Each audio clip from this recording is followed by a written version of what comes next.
इस्लाम से न भागो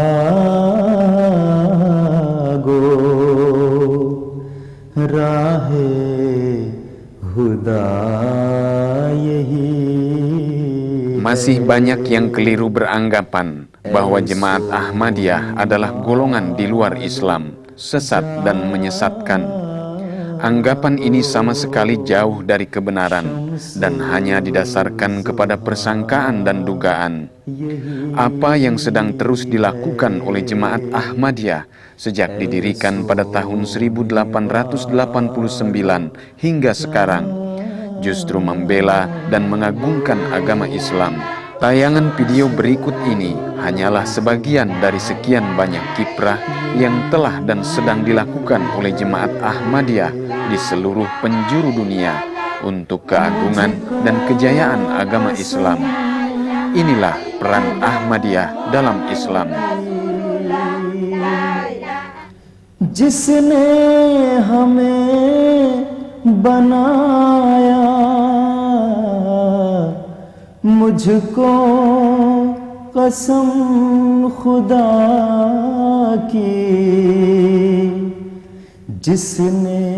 Sejak runtuhnya kejayaan Islam di negara Spanyol selama beratus-ratus tahun lamanya, daratan Eropa tidak pernah lagi tersentuh oleh dakwah Islam.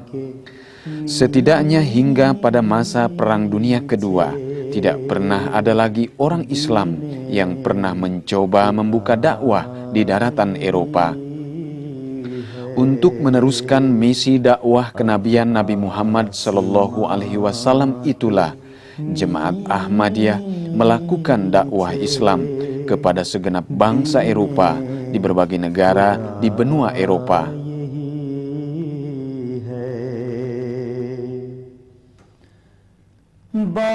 Dimulai pada tahun 1913, jauh sebelum masa Perang Dunia Kedua, Jemaat Ahmadiyah telah mengirimkan mubaliknya yang pertama ke benua Eropa, yaitu Chaudhry Pateh Muhammad Sayal. Chaudhry Pateh Muhammad Sayal mendarat di kota London dan memperkenalkan agama Islam kepada bangsa Eropa melalui masyarakat kota London.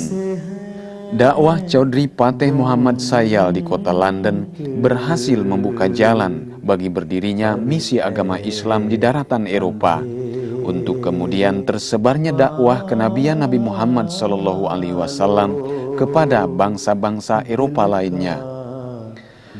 Berkat keberhasilan dakwah Chaudhry Pateh Muhammad Sayal, maka pada tanggal 19 Oktober tahun 1924, Imam Jemaat Ahmadiyah ketika itu, yaitu Hazrat Mirza Bashiruddin Mahmud Ahmad, meletakkan batu pondasi pertama pembangunan Masjid Al-Fadl di Southfield, London. Dan kemudian pada tanggal 3 Oktober tahun 1926, Masjid Al-Fadl ini dibuka dan diresmikan.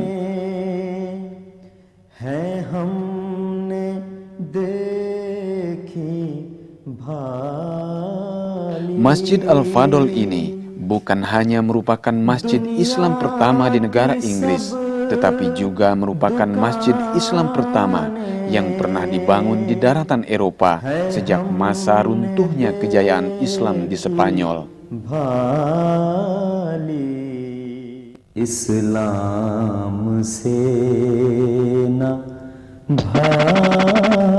Dari antara sekian banyak negara di Eropa, dakwah Islam oleh Jemaat Ahmadiyah yang paling pesat perkembangannya ialah dakwah Islam di negara Inggris dan Jerman.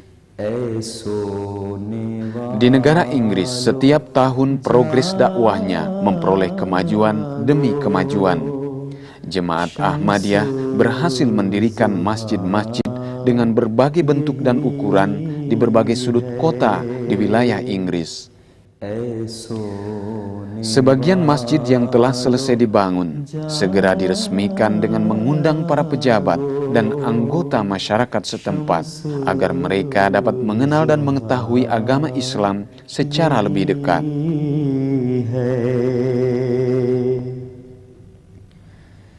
मुझको कसम खुदा Dan setelah diresmikan, masjid pun segera digunakan, baik untuk kegiatan beribadah maupun untuk kegiatan berdakwah. Sebagian masjid lainnya ada yang masih dalam proses pembangunan, dan sebagian lainnya lagi masih dalam proses perencanaan. जिसने हमें बना Pada tahun 2003 yang lalu, Jemaat Ahmadiyah bahkan berhasil membangun masjid Islam terbesar dan termegah di Eropa, yaitu Masjid Baitul Futuh yang dibangun oleh Jemaat Ahmadiyah di kota Morden, London. Inilah Masjid Baitul Futuh. Peletakan batu pondasi pertama Masjid Baitul Futuh ini dilakukan pada tanggal 19 Oktober tahun 1999 oleh Imam Jemaat Ahmadiyah yang keempat, yaitu Hazrat Mirza Tahir Ahmad. Masjid Baitul Futuh ini memiliki ruang salat yang sangat luas, baik untuk jamaah pria maupun jamaah wanita. Ruang salatnya yang sangat luas ini mampu menampung hingga 10.000 jamaah.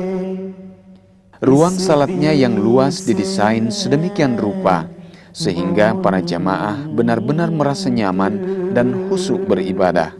बातिन से है जिनके Ini adalah keadaan ketika Masjid Baitul Futuh masih dalam proses pembangunan. Sebelumnya, komplek dan bangunan ini merupakan sebuah pabrik susu yang dibeli oleh Jemaat Ahmadiyah dengan harga 2,2 juta pound sterling atau sekitar 32 miliar rupiah dengan luas komplek 5,2 hektar. Bangunan ini kemudian dirombak total menjadi sebuah masjid yang megah. Total biaya pembangunan masjidnya mencapai 5 juta pound sterling atau sekitar 72 miliar rupiah lebih yang dikumpulkan dari hasil sumbangan dan iuran para anggota Jemaat Ahmadiyah di seluruh Inggris. दुनिया की सब दुकानें Ini adalah ruang salat utama untuk kaum pria ketika Masjid Baitul Futuh ini masih dalam proses penyelesaian. Selain ada mimbar untuk imam dan khatib, ruang utama Masjid Baitul Futuh ini juga dilengkapi dengan panggung khusus untuk kamera untuk menyiarkan acara khutbah Jumat secara live ke seluruh penjuru dunia melalui televisi Muslim Ahmadiyah Internasional. Ruang salat untuk kaum pria dibangun terdiri dari 2 lantai. Ini adalah ruang salat kaum pria lantai yang kedua. Diperuntukkan terutama bagi kaum pria yang sudah lanjut usia, yang sudah tidak dapat lagi melakukan salat dengan cara berdiri. Oleh karena itu, untuk menuju ke lantai 2 ini, selain disediakan tangga biasa, disediakan juga tangga lift untuk mereka yang sudah lanjut usia.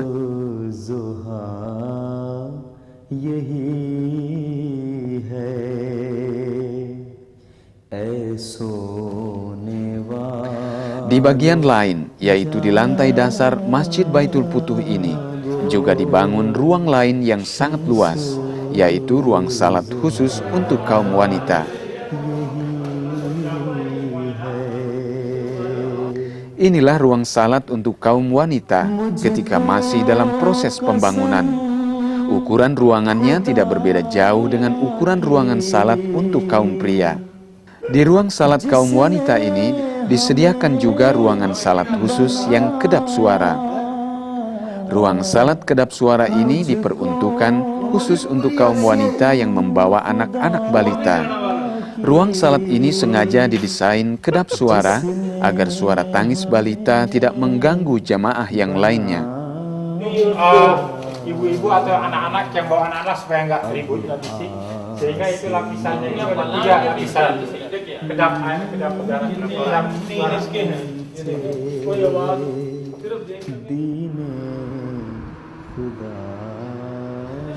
Masjid Baitul Futuh ini juga dilengkapi dengan mesin pengatur suhu ruangan, agar pada musim panas jamaah yang beribadah di Masjid Baitul Futuh ini tetap dapat beribadah dengan suhu yang sejuk dan nyaman. Untuk sistem pemanas mesin ini, baik untuk yang pom ibu dan juga pom bapak, semuanya seluruhnya di sini.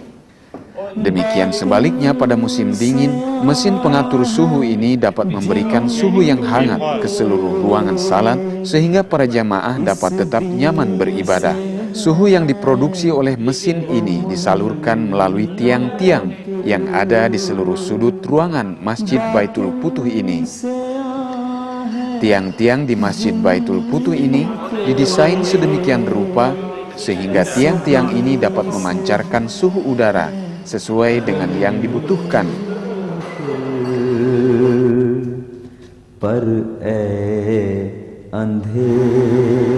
Masjid Baitul Futuh ini juga dilengkapi dengan toilet dan tempat wudhu yang modern. Lampu-lampu di ruang wudhu ini adalah lampu-lampu magnetik otomatis.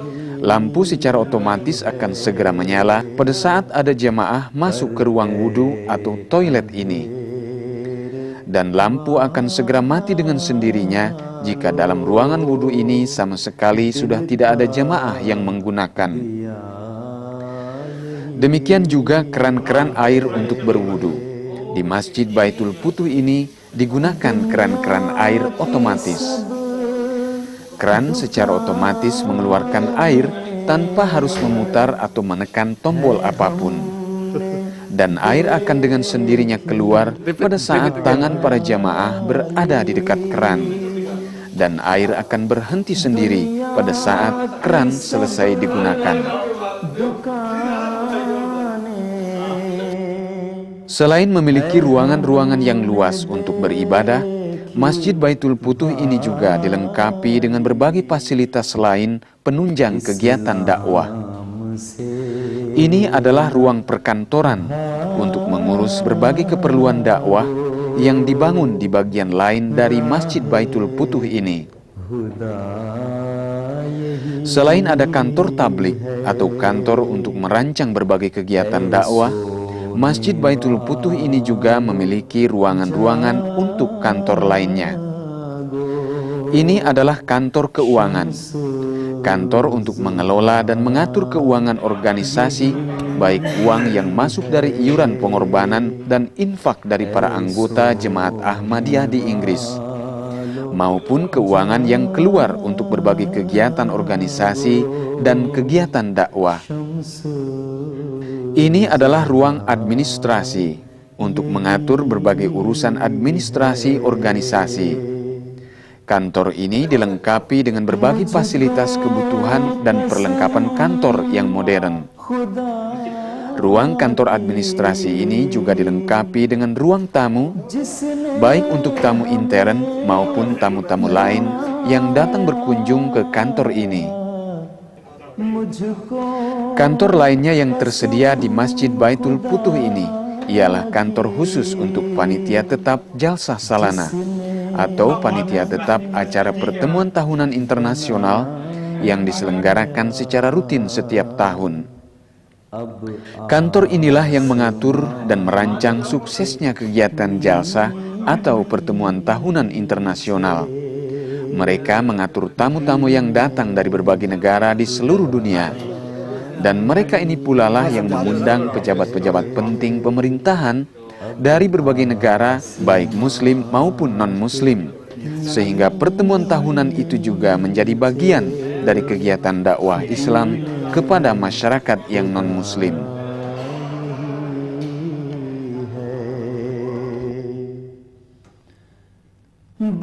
Kantor lainnya yang tersedia di Masjid Baitul Futuh ini adalah kantor khusus untuk Lajnah atau Badan Organisasi Wanita Jemaat Ahmadiyah Inggris, dan kantor Hudamul Ahmadiyah atau Badan Organisasi Pemuda Jemaat Ahmadiyah Inggris.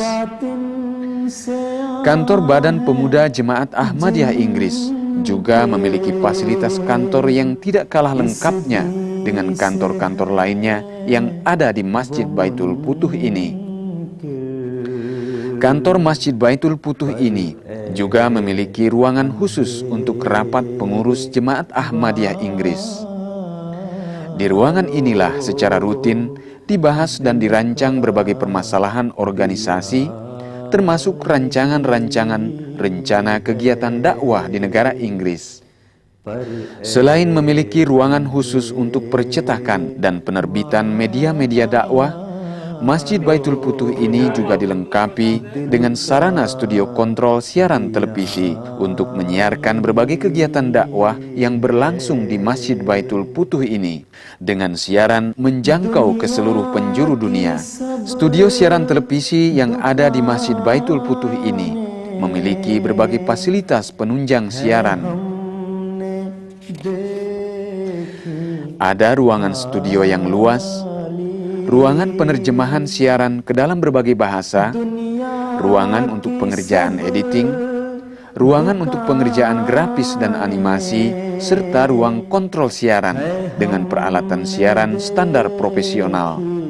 Dari studio inilah berbagai acara siaran dakwah disiarkan ke seluruh penjuru dunia dengan menggunakan lebih dari 7 satelit digital dengan nama siaran MTA Internasional atau Muslim Televisi Ahmadiyah Internasional.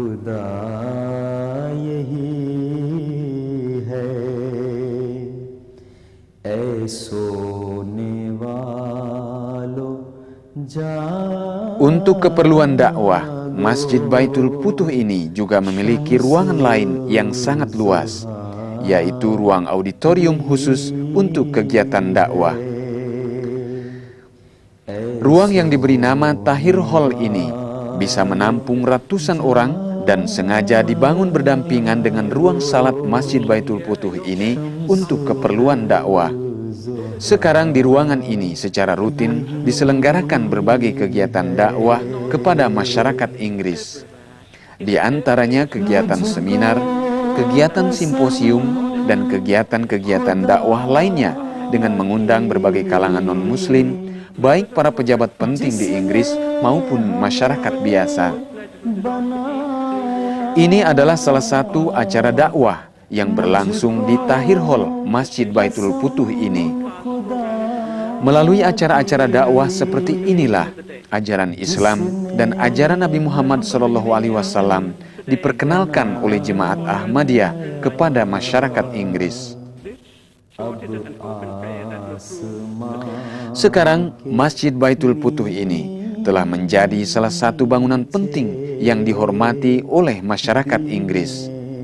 Tidak saja hanya sebagai tempat pelaksanaan ibadah salat 5 waktu dan salat Jumat saja, Masjid Baitul Futuh ini juga telah menjadi pusat kajian Islam bagi masyarakat Eropa dan pusat untuk kegiatan-kegiatan dialog antar agama.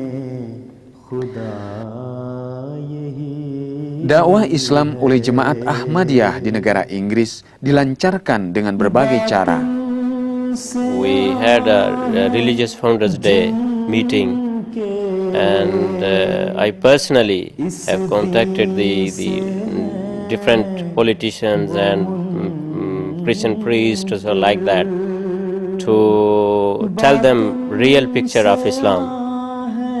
I used to attend the interfaith meetings, and I used to go to the churches. I used to go to deliver the lectures in schools, and in such a way there is some misunderstanding.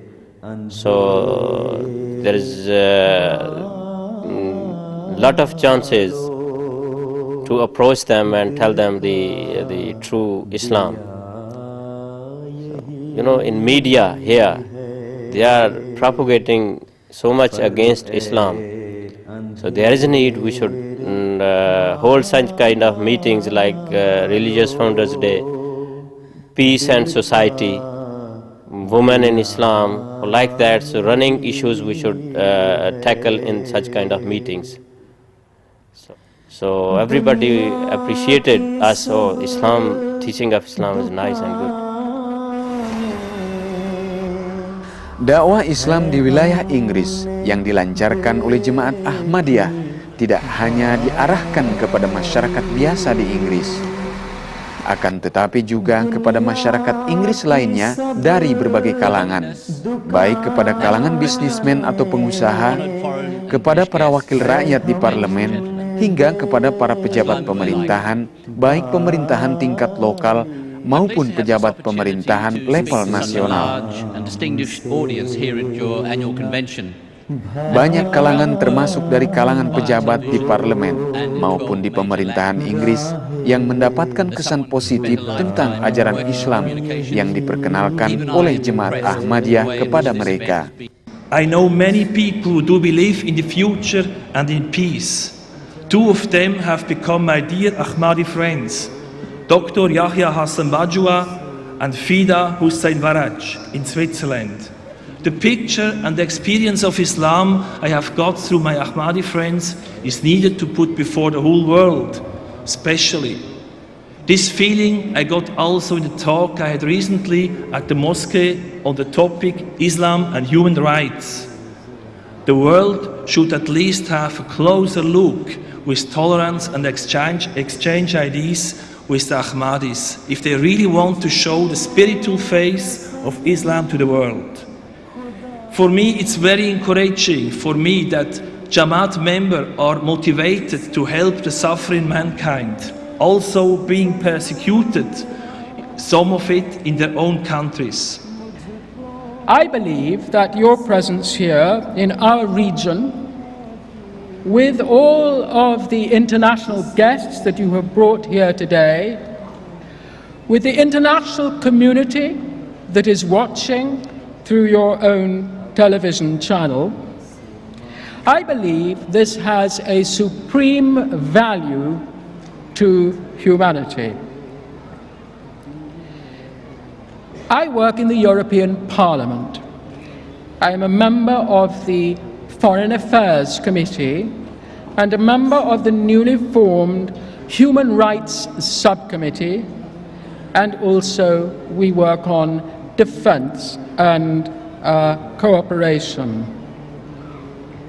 Yet I believe, and I can see, and I can feel today, that the values that you, Your Holiness, and your membership exemplify and implement are those very same values that the European Union and the European Parliament try to implement every day. The values that stare me in the face now as I look at the bottom of the hall: love for all and hatred for none. Good afternoon, everybody. Thank you very much for inviting me here. I've faced a few large audiences. I don't think ever quite such a large audience as this. I am the Mayor of Merton, and within Merton is Morden, and we have the most amazing new in Morden, as many of you will know, and I dare say have visited. In Merton, like most London boroughs, we are very much a multicultural society, and we are used to engaging with a whole range of religions. We are very, very happy with our friendship with the Ahmadiyya Muslims, and like the previous speaker, one of my council colleagues, Mr. Tariq Ahmed, is one of my close colleagues. Your Holiness, Mr. President, brothers and sisters, Salaam Alaikum. This is a fantastic feat of organisation. No one's mentioned that, but to bring together such a large number of people to arrange the facilities in the marvellous way you have is virtually miraculous. I can't think of any other